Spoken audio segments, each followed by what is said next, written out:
Picture this.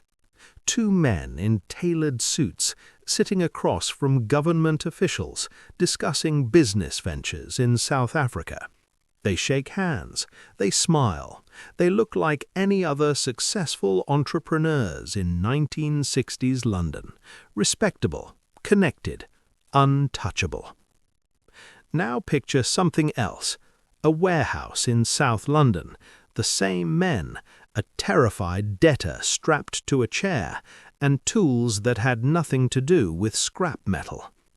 This is the story of Charlie and Eddie Richardson, two brothers who built an empire so powerful, so feared, that for years absolutely nothing could stop them.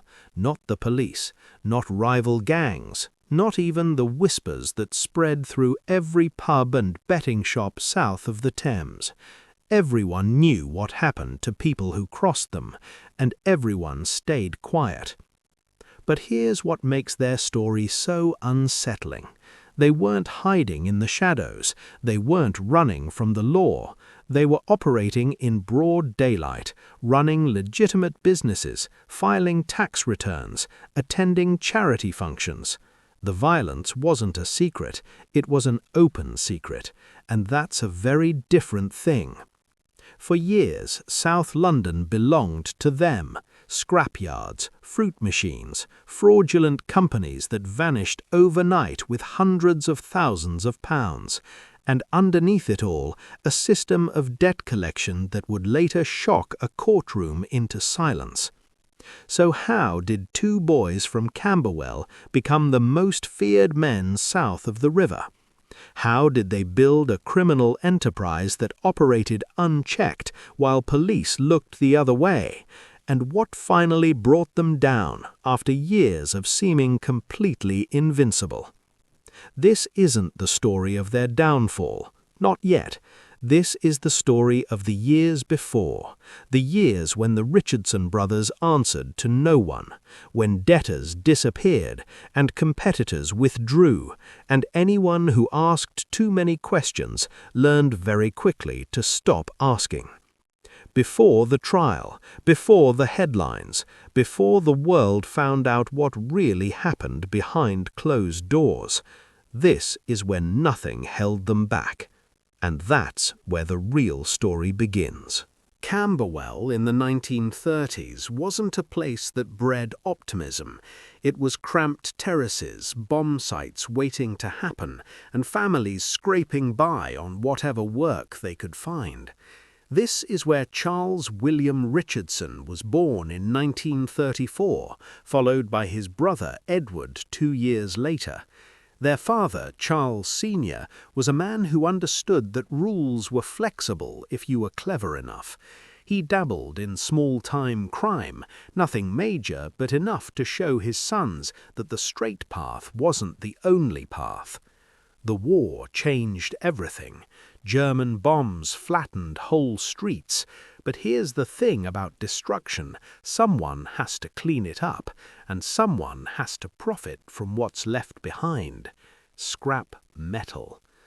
After the war, Britain was rebuilding. Factories needed raw materials, construction demanded steel, and scattered across London were mountains of twisted metal, broken machinery, and abandoned wreckage just waiting to be collected. Most people saw rubble. Charlie Richardson saw opportunity. By his early 20s, Charlie had established his first scrapyard in Peckham. It wasn't glamorous, it was dirty, back-breaking work, but it was also extraordinarily profitable if you knew how to play the game. And Charlie understood the game better than anyone. See, scrap metal wasn't just about collecting junk, it was about relationships. Contracts with demolition firms, deals with factories, agreements with builders who needed someone to haul away their waste. And once you controlled those relationships, you controlled the flow of money. Charlie locked down South London piece by piece. 1 yard became 2, 2 became 5. Before long, the Richardson name meant something in the scrap trade. Eddie, meanwhile, was a different kind of asset. Where Charlie calculated, Eddie intimidated. He was physically imposing, quick to anger, and possessed a reputation that preceded him into every room. The brothers complemented each other perfectly. Charlie made the deals, Eddie made sure those deals were honored. And this is where the story starts to darken. Competitors began noticing something strange. Rival scrap dealers who had been in business for years suddenly decided to retire. Others sold their yards at suspiciously low prices. A few simply vanished from the trade altogether, unwilling to discuss why. No police reports, no public accusations, just whispered warnings passed between merchants. Stay away from the Richardsons. Don't bid against them. Don't undercut their prices. Just don't. The beauty of their operation was its legitimacy.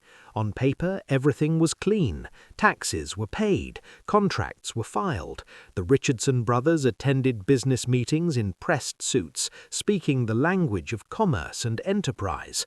They weren't thugs lurking in alleyways. They were entrepreneurs, respectable ones, the kind you might see quoted in trade magazines or shaking hands at industry functions. But behind the paperwork, a different system operated.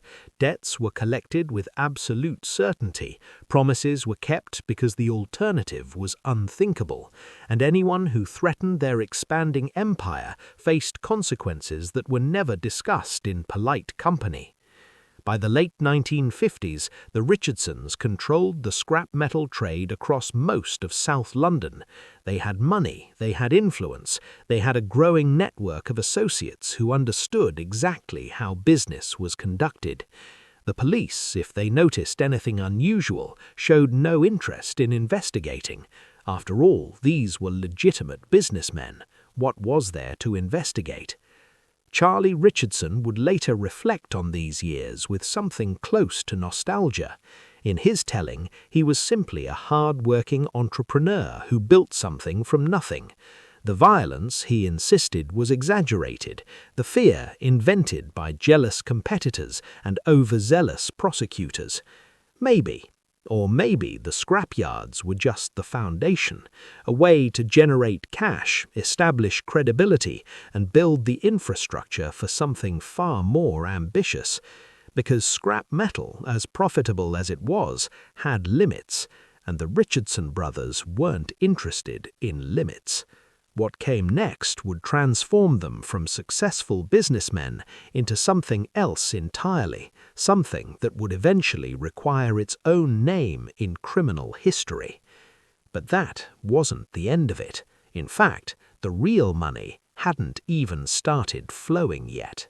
If scrap metal built the foundation, fraud built the mansion. By the early 1960s, Charlie Richardson had discovered something beautiful, a scheme so elegant, so perfectly designed for exploitation that it would become his signature crime. They called it the long firm, and once you understand how it worked, you'll understand why the Richardsons became so phenomenally wealthy so quickly. Here's the trick. You set up a company, a real one, with a real address, real phone lines, real employees. You start small, ordering modest amounts of stock from suppliers, electrical goods, clothing, appliances, whatever moves quickly. You pay your invoices on time, every single one.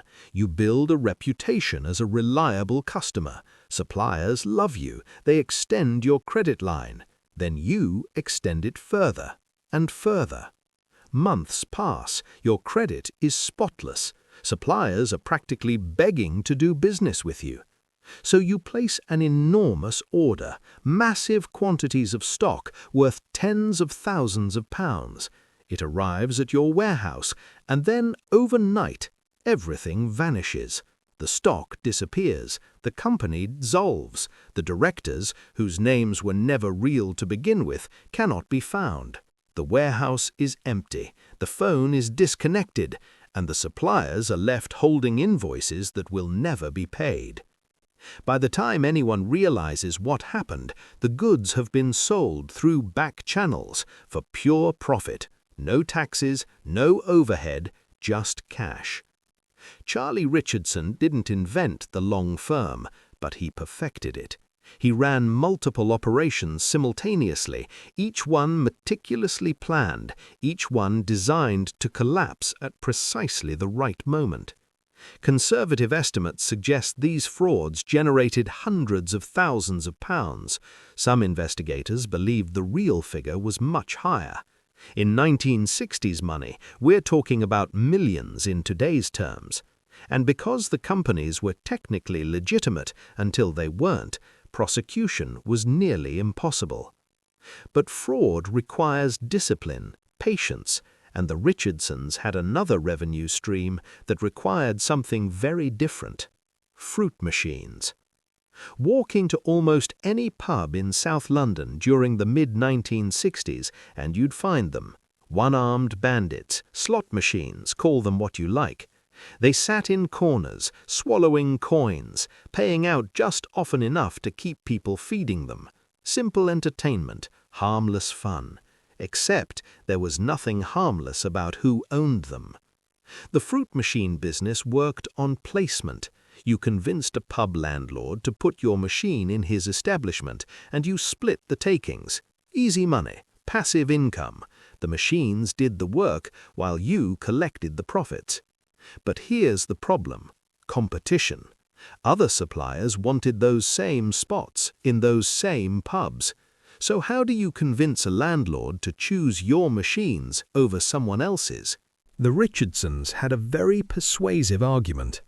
Publicans who installed Richardson machines found themselves well protected.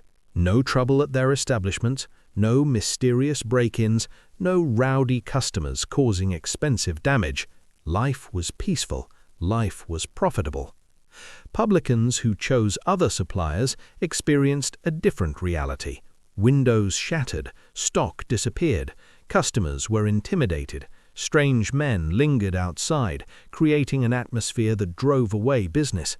Nothing that could be directly traced, of course, just an unfortunate pattern of bad luck that continued until the landlord made a different choice.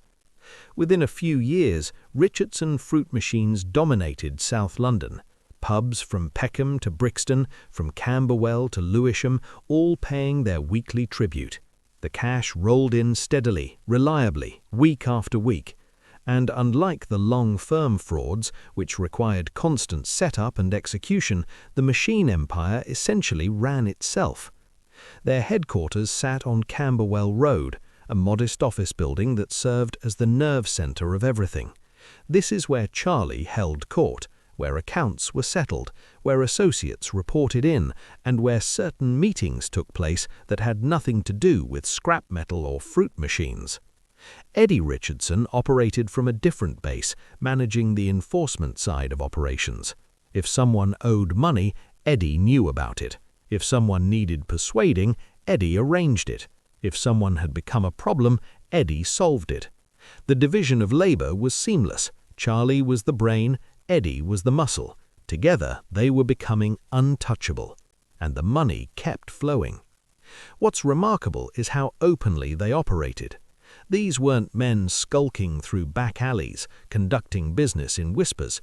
They attended restaurants, they went to clubs, they were seen with politicians and businessmen who either didn't know or didn't care where the money came from. Charlie Richardson even pursued legitimate ventures in South Africa, involving himself in mining operations that would later raise serious questions about what exactly he was doing there. The police, meanwhile, remained curiously uninterested. South London in the 1960s was not heavily policed, resources were stretched thin, and the Richardsons, despite their growing reputation, hadn't done anything that demanded attention, not officially. The violence was contained, the victims stayed silent, the fraud was too complicated to unravel, and the fruit machine racket, while obviously coercive, was difficult to prosecute when no one would testify.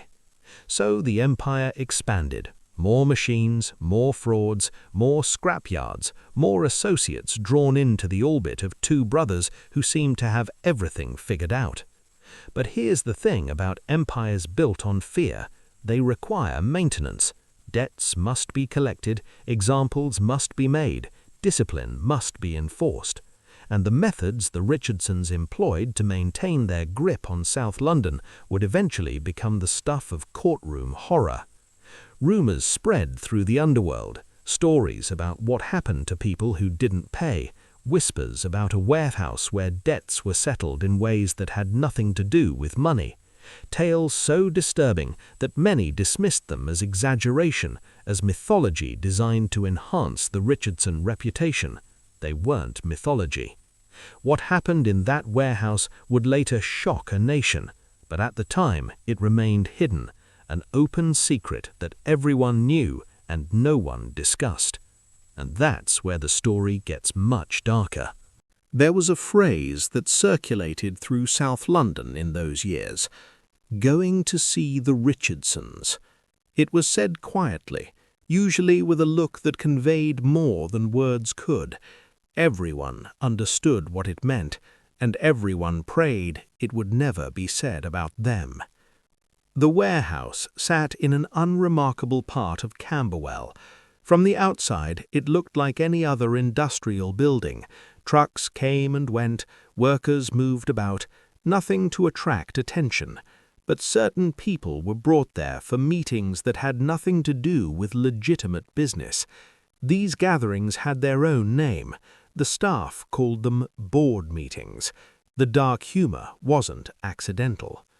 What happened inside would later be described in a courtroom with clinical precision, but the clinical language couldn't capture the terror, couldn't convey what it felt like to be dragged into that space, knowing your debt was overdue, knowing the stories you'd heard, hoping desperately that they were exaggerated. They weren't. The Richardson system of debt collection operated on a simple principle: fear. Not just fear of violence, though violence was certainly part of it, fear of the unknown, fear of what might happen, fear that spread through whispered networks until simply owing money to the Richardsons was enough to keep a man awake at night. The process began with warnings, polite at first, a phone call reminding you of your obligations, a visit from a well-dressed associate who explained calmly that payment was expected. Most people paid at this stage. Most people weren't foolish enough to test what came next. But some couldn't pay, and some thought they could bluff their way through, and some simply didn't believe the stories. Those people received a different kind of visit. According to testimony that would later emerge, defaulters were brought to the warehouse and subjected to what can only be described as theatrical brutality. The violence wasn't random, it was systematic, designed not just to punish, but to create stories that would spread. Every victim who walked out of that warehouse, and most did walk out eventually, became a living advertisement for what happened to people who crossed the Richardsons. The details that emerged during the trial were stomach-turning. Electric shocks administered through a hand-cranked generator, pliers used on teeth and toes, cigarette burns, mock executions where guns were placed against heads and triggers pulled on empty chambers, victims forced to mop up their own blood before being released, and perhaps most disturbing, the ritualistic nature of it all. Other associates were made to watch, to participate, to become complicit in ways that ensured their silence forever.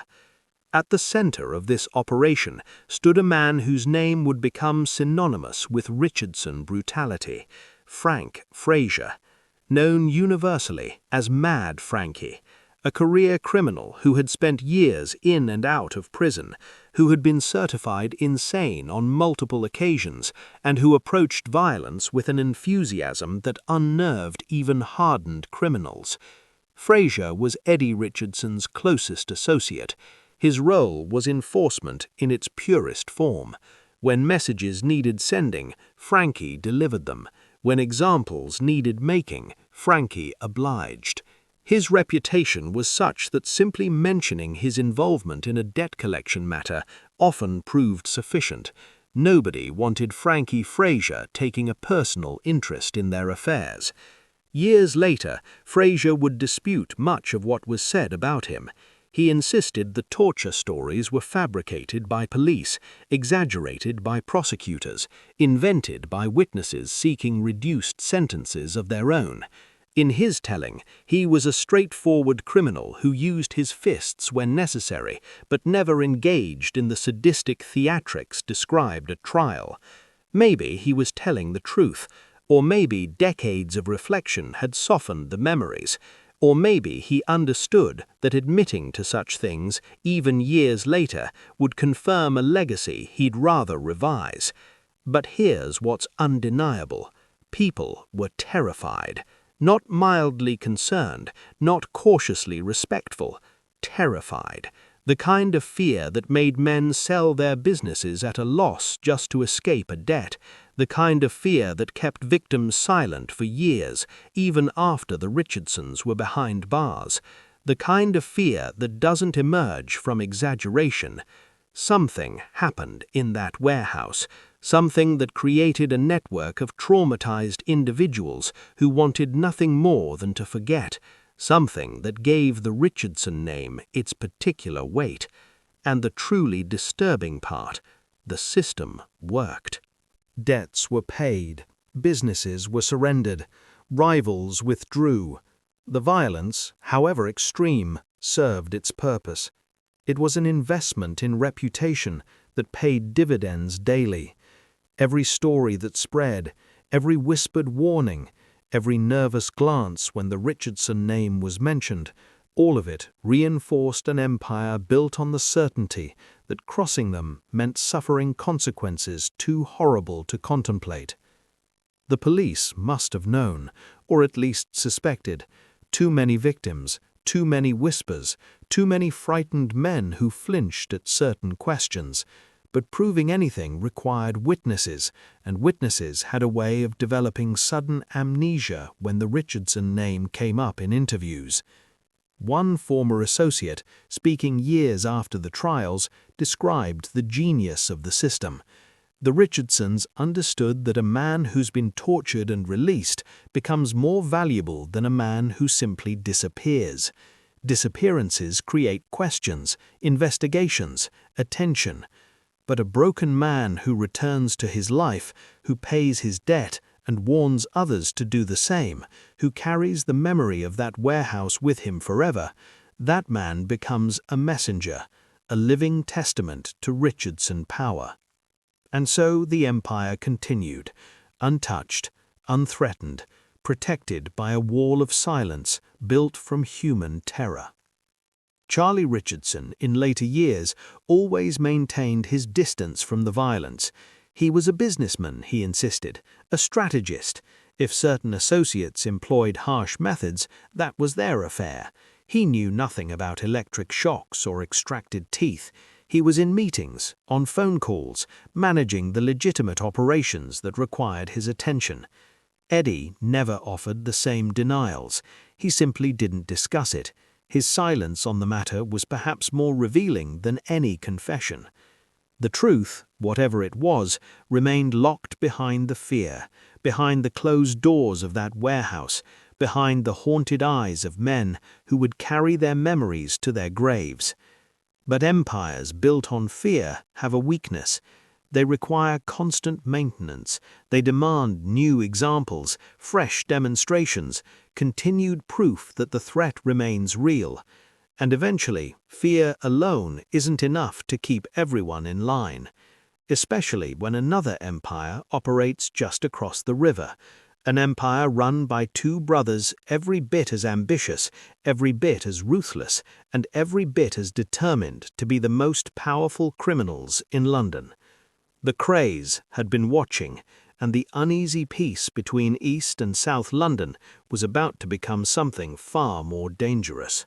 London in the 1960s was a divided city, not by walls or checkpoints, but by understanding. Invisible lines ran through its streets, and everyone who mattered knew exactly where they were drawn. Cross the wrong line, step into the wrong territory, and you invited consequences that no amount of money could undo. The Richardsons owned South London. That was settled. From Camberwell to Brixton, from Peckham to the Old Kent Road, their word was law. But north of the river, across the Thames, a different power held sway. And those two brothers were every bit as dangerous as Charlie and Eddie Richardson. Ronnie and Reggie Kray.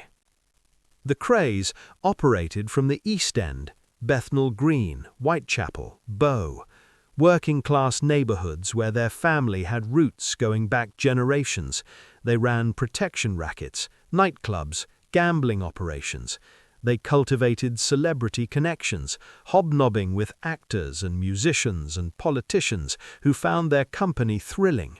They dressed immaculately. They posed for photographs.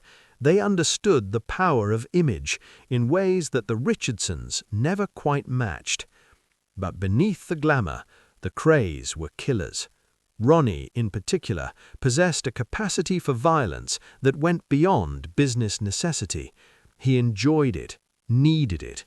His mental instability was an open secret, diagnosed as paranoid schizophrenia, but rarely treated effectively. Reggie was more calculating, more controlled, but no less dangerous when circumstances demanded. For years, an unspoken agreement governed relations between the two empires. The Richardsons stayed south, the Krays stayed east and north. When business interests overlapped, negotiations occurred through intermediaries. When conflicts arose, they were resolved quietly, without the kind of open warfare that attracted police attention. Both sides understood that full-scale conflict benefited no one. Better to divide the city than destroy it fighting over scraps. But agreements have limits, and ambitious men have a way of testing those limits. The friction began with small things. A Richardson associate seen drinking in a Kray pub, a Kray-connected business opening too close to South London, whispers that one side was talking disrespectfully about the other. Nothing major, nothing that demanded immediate response, but the small things accumulated, creating pressure that had nowhere to go. Then there was the matter of George Cornell. Cornell was a career criminal with connections to both organizations. He had worked with the Richardsons, participated in their operations, understood their methods intimately. But relationships had soured. Cornell drifted towards the Krays, or at least towards independence from Richardson control. He began speaking carelessly, making comments, suggesting that the Krays were superior to the South London outfit, calling Ronnie Kray something unforgivable in underworld terms. In the ecosystem of 1960s London crime, words carried weight. Disrespect couldn't be tolerated. It undermined the entire structure of fear and reputation that kept these empires functioning. Cornell's loose talk created a problem that would eventually require solving. But the Richardson-Kray tension wasn't just about insults and territory. It reflected something deeper, a fundamental difference in how the two organizations operated. The Richardsons were businessmen first. Violence was a tool, employed strategically to achieve commercial objectives. Their empire generated genuine revenue through scrap metal, fraud, and fruit machines. The brutality served a purpose. It protected investments, it collected debts, it eliminated obstacles to profit. The Krays were different. Their empire was built more heavily on reputation itself. The clubs, the protection rackets, the gambling, all of it depended on the perception that crossing them meant certain terrible retaliation. Violence wasn't just a tool for the Krays, it was a product. The thing they sold was fear, and they needed to deliver it regularly to maintain their market position. This difference created tension. The Richardsons saw the Krays as reckless, too quick to violence that drew unnecessary attention. The Krays saw the Richardsons as pretentious, businessmen playing at being gangsters, lacking the commitment to do what real criminals did. Neither assessment was entirely fair, but neither was entirely wrong either. By early 1966, the relationship had deteriorated beyond quiet diplomacy. Associates on both sides were choosing camps, loyalty was being tested, the underworld sensed that something was coming, that the uneasy balance couldn't hold much longer. What nobody predicted was how it would break. The Richardsons weren't planning a war with the Krays. They had too much to lose, too many legitimate operations that required stability. Charlie, in particular, understood that open conflict would bring exactly the kind of police scrutiny their empire couldn't survive. But events have a way of escaping control. Circumstances align, tempers flare, and suddenly careful men find themselves in situations where careful thinking isn't possible. The Krays were watching, waiting, perhaps hoping for exactly the kind of misstep that would give them an excuse to move against their southern rivals. And the Richardsons, for all their intelligence, for all their careful planning, were about to provide that excuse. It would happen on a cold March night in a club in Catford, a confrontation that would last only minutes but would echo for decades. A single evening that would bring the entire edifice crashing down. But that night hadn't arrived yet. In the weeks before, the Richardsons still believed themselves untouchable, still conducted business as usual, still assumed that their power, their connections, their reputation would protect them from whatever storms might come. They were wrong. What happened next changed everything. March 8th, 1966. A Tuesday. Cold, damp, unremarkable in every way that mattered. The kind of night that should have passed without notice, without consequence, without any reason for history to remember it.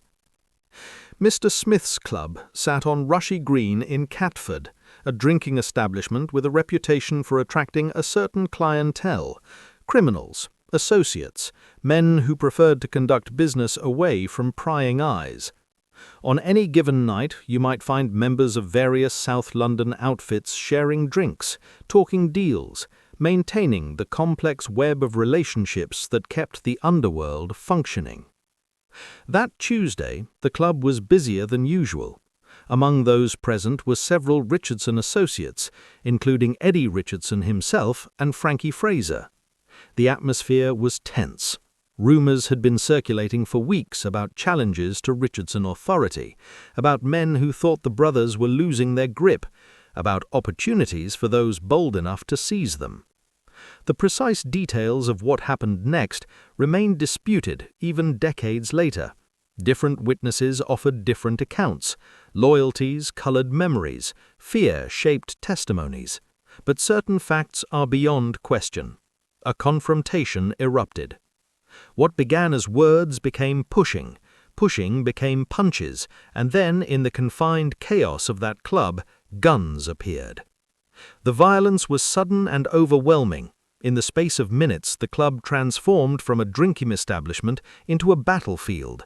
Bottles shattered, tables overturned, men scrambled for cover or charged into the fray depending on their nature and their loyalties. When the smoke cleared, the damage was catastrophic. Hart Richard lay dying on the floor, shot multiple times, a known associate of the Richardsons. His death would become the centerpiece of the investigation that followed. Eddie Richardson had taken a bullet to the thigh, a wound serious enough to require immediate hospital treatment. Frankie Fraser was badly injured, having been shot in the leg and beaten severely.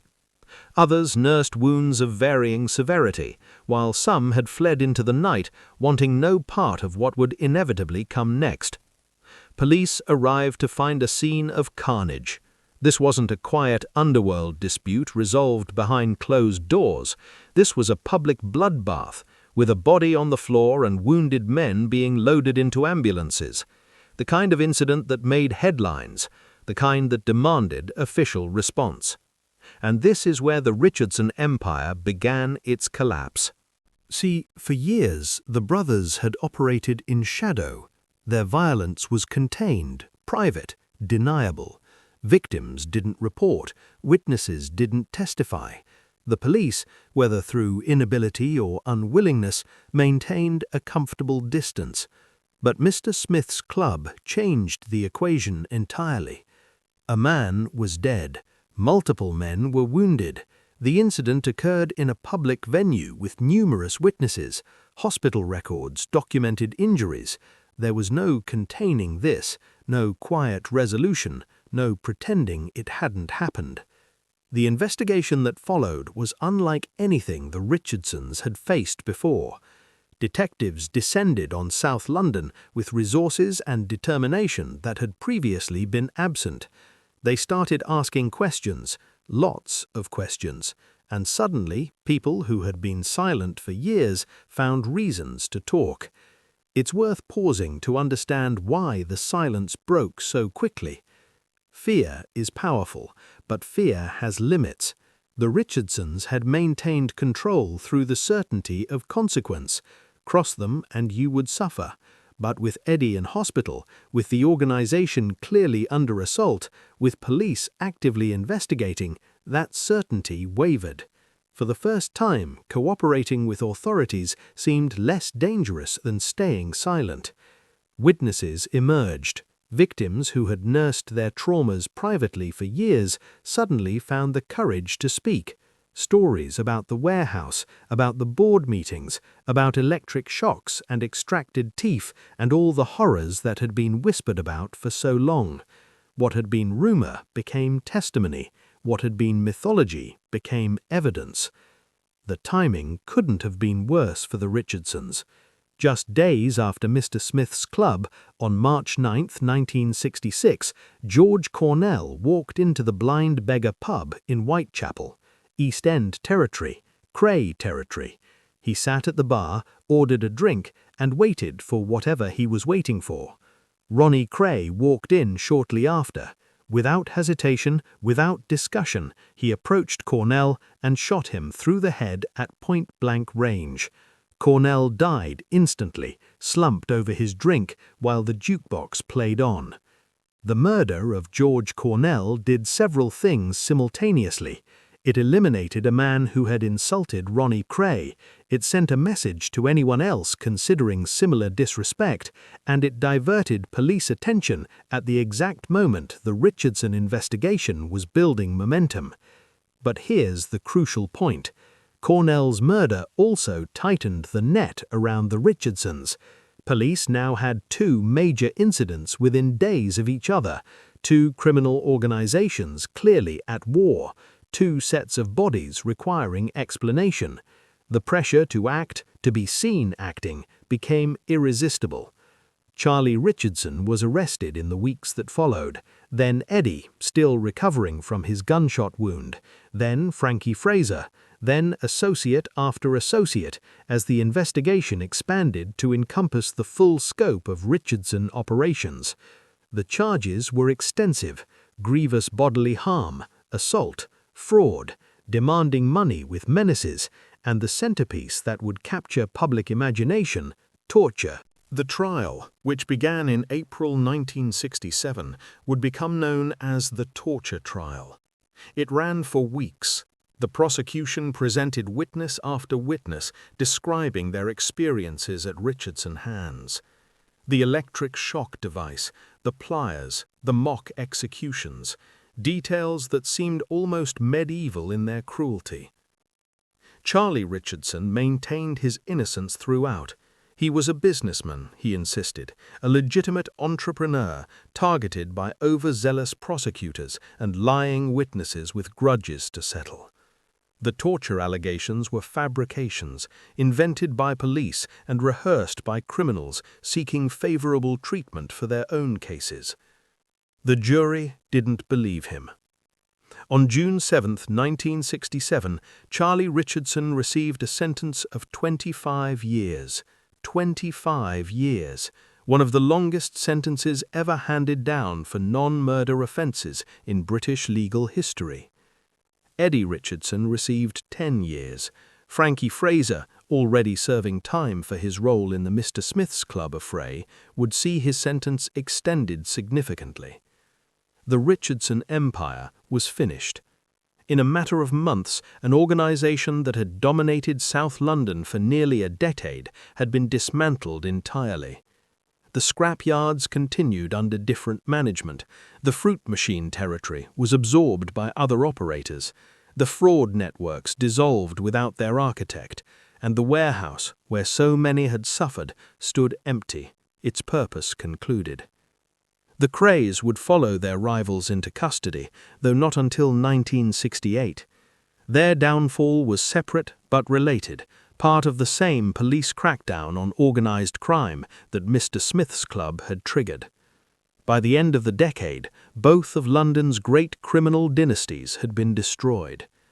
But questions remained. Questions that would be debated for decades afterward. Questions that still have no satisfactory answers. So now you've seen how the Richardson brothers built their empire. How they rose from Camberwell scrapyards to controlling half of London's underworld. How they operated in plain sight while police looked the other way. And how one violent night in a Catford club brought everything crashing down. But here's what I want to know. What do you think really happened in that warehouse? Were the torture stories true, or were they exaggerated by police and prosecutors desperate for convictions? Was Charlie Richardson a calculated monster, or a businessman who lost control of his own organization?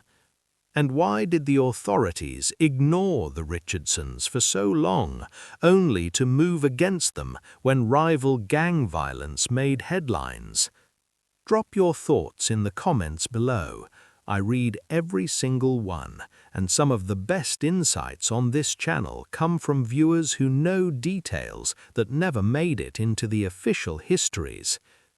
If this story gripped you, do me a favor, hit that like button. It sounds simple, but it genuinely helps this video reach more people who are fascinated by these hidden chapters of British crime history. And if you haven't already, subscribe to the channel and turn on that notification bell. We go deep on stories like this every week, uncovering the details that most documentaries leave out.